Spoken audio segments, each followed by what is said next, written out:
Okay, so welcome back po sa part 2. Let's go. Alam niyo ba, bawal po ang ginagawa. Kindly maintain order. Teka lang. Bawal po ang ginagawa ko. Napakaganda po ng inyong sagot. Sana hindi one-sided Yan. ang persecution. Kasi, alam niyo, pag kayo ang pagpabor sa inyo, Kita mo yung nasa likod natatawa na, sa likod ni Robin Meron kasing tao sa likod ni Robin, natatawa na yan eh.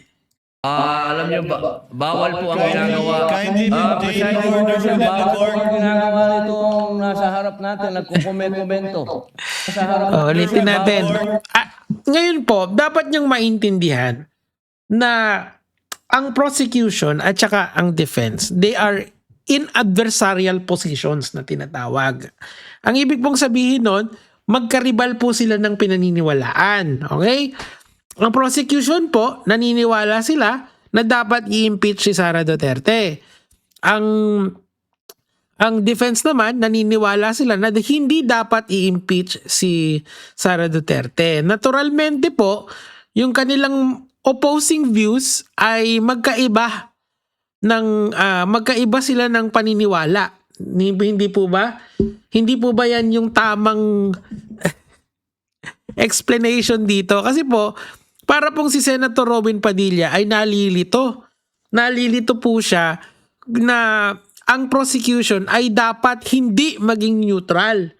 At hindi dapat kampihan si Sara Duterte dahil po pinoprosecute nila po siya. Yan po ang hirap talaga eh. Sinabi po ito ni Alan Peter Cayetano, ibabalik ko lang po kay Robin Padilla. Sinabi po ni Robin Padilla, ni Cayetano, na it's useless to argue with a non-lawyer. Okay? Exactly the point. Ito, brazen pa nga po, harap-harapan. Hindi niya naiintindihan yung mga simpleng konsepto na magkaibang panig yan.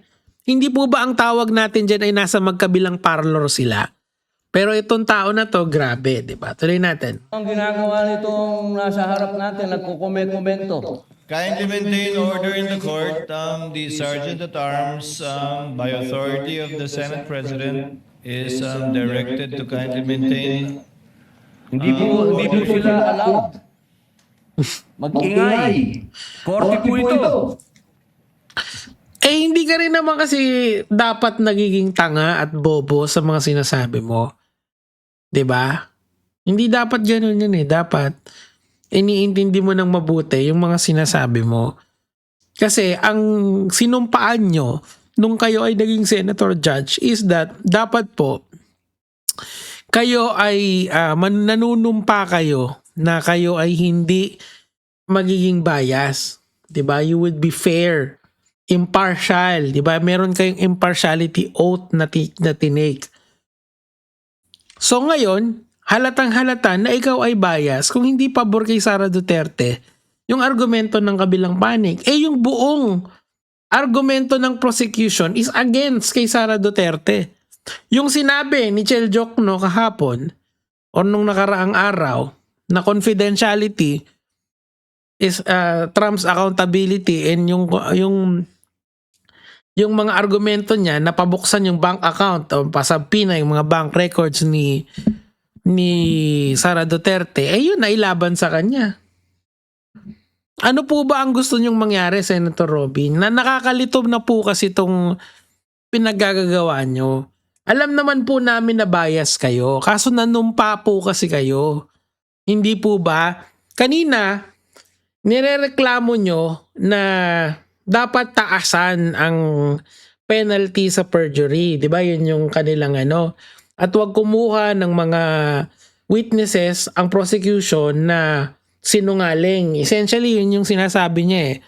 Pero, hindi ba rin dapat hindi kumuha ng hukom ng senator judge, itong impeachment court na to, na bias?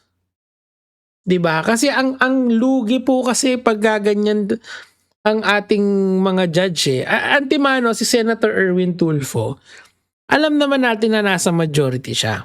At alam naman natin na siguro mas makikinabang ang Tulfo brand kung kung maaalis ang mga Duterte, di ba? Siguro lang naman. Speculation ko lang yon. Wala akong pinanguhugutan na totoo dyan. Kasi halimbawa, kung mawala si Sara, di number 1, number 2 si Senator Tulfo, yung Rafi, di ba? So, pero si Senator Erwin, gusto niya is wala nang interjection about sa personal na bagay ng mga senador, di ba? Kasi ito privilege speech kasi yan pag nagsasalita sila diyan eh. Pinakikingan sila ng sambayan ng Pilipino eh. So, sinabi niya na para hindi prejudicial kay Sara Duterte, wag kayong magganyanan, di ba? Tama, di ba? Tama yung ganun eh, para fair. Considering na kapag hindi na-impeach si Sara Duterte, baka matalo yung kapatid niya or baka matalo siya pag tumakbo siya sa higher position, di ba? Ang punto po rito mga lods, miski meron silang perceived bias, tinatry nila maging impartial. Di ba? Yun ang mahirap eh. Yun ang mahirap dito kay Robin Padilla. Tapos ang masakit pa, yung kaalyado niya na si Cayetano, yung BFF niya, ang ginagawa, nile-lecturean yung kabilang parlor about sa batas. Ito kaya lecturean mo. Remedial kayo nito. Mag-i-tutor mo tong tao na to. Kasi parang walang kwenta yung sinasabi. Tuloy natin. Thank you. You may proceed, Senator Judge. Who was speaking? Ako po. You may proceed, Senator Judge. I was interrupted. With due apologies. So, ibig niyo pong sabihin, yung mga senator judges dito ngayon na humaharap sa kaso, na hindi po pinapayagan ng ombudsman at hindi pa rin sila guilty, ano pong ibig niyo sabihin? Your Honor, with all due respect, ang question niyo po kanina ay kaugnay ng pagtistigo. Testigo nga, judges nga yung sinasabi eh. Anong judges niya? Ang usapan po ay yung guilty or not guilty. Okay? Tangina, anong sinasabi nito? Miski ako nalilito yung sinasabi niya eh. Na pag may mix-mix na yata, kailangan mong magpa-tutor dun kay Alan Cayetano tsaka kay Pia Cayetano. Hindi ba siya inaawat ng mga kasama niyang abogado? Dalawa yung abogado sa kanila eh. Si Marcoleta, si Pia at saka si Pia at saka si Alan. So bakit hindi nila awatin tong tao na to na wag magsasalita ng ganyan? Di ba ang tanga eh.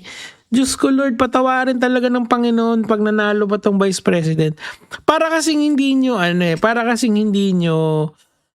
iniisip yung pinipili nyo na bumabalik na naman tayo sa popularity contest dito sa sa Pilipinas eh. Porque sip-sip lang kay Sara, iboboto nyo na. Wag naman pong ganon. Tingnan nyo naman yung kalidad ng pag-aargumento niya.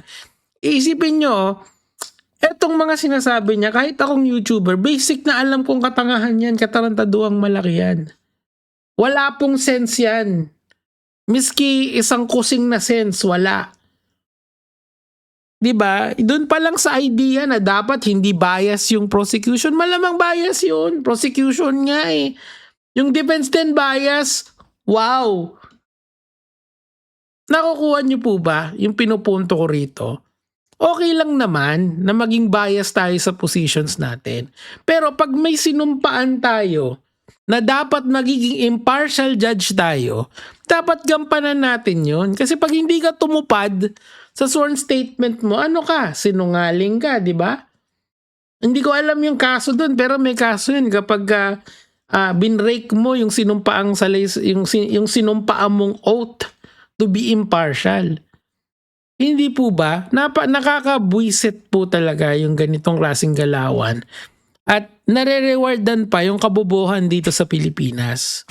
Doon po ako talagang nagdadalamhati ng masakit. Kasi po okay lang naman na magkaroon tayo ng iba't ibang pananaw sa lipunan. Pero pagandahan naman natin yung diskurso natin dito sa internet. Ang masakit dito, si Alan Cayetano tsaka si Pia Cayetano, sige ng lecture dito, lecture doon. Tapos kapag pinakinggan mo, etong tao na to, parang tanga lang talaga. Diyos ko Lord, patawarin talaga. Saan tayo pupulutin sa 2028? Yun lang naman po, gaya mga Lods.